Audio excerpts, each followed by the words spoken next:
सांगली जिल्हा परिषदेत महाविकास आघाडीचा झेंडा संगीता पाटील अध्यक्ष, ऋषिकेश लाड उपाध्यक्ष. सांगली जिल्हा परिषद अध्यक्ष व उपाध्यक्ष पदाच्या निवडणुकीत अखेर महाविकास आघाडीने बाजी मारत सत्ता स्थापन केली. राष्ट्रवादी काँग्रेस शरद पवार गटच्या संगीता पाटील यांची अध्यक्षपदी तर काँग्रेसचे ऋषिकेश लाड यांची उपाध्यक्षपदी निवड झाली. विजयी उमेदवारांना एकूण 61 पैकी 34 मते मिळाली. या निवडणुकीत महाविकास आघाडीने भारतीय जनता पक्षावर मात करत जिल्हा परिषद ताब्यात घेतली. निकालानंतर आघाडीच्या कार्यकर्त्यांनी फटाक्यांची आतिषबाजी करत जल्लोष साजरा केला. निवडणूक अत्यंत चुरशीची ठरली. राष्ट्रवादी काँग्रेस अजित पवार गटची दोन्ही मते भाजपकडे गेली, तर शिवसेना शिंदे गटचे 2 सदस्य तटस्थ राहिल्याने काही काळ मतांचे गणित चुरशीचे झाले होते.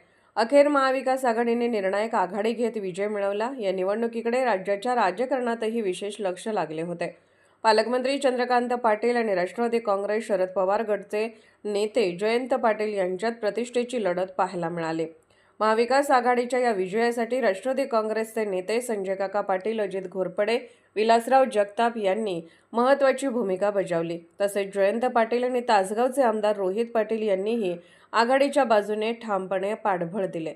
अखेर शेवटच्या क्षणापर्यंत रंगलेल्या या निवडणुकीत महाविकास आघाडीने विजय मिळवत सांगली जिल्हा परिषदेत आपला झेंडा फडकवला.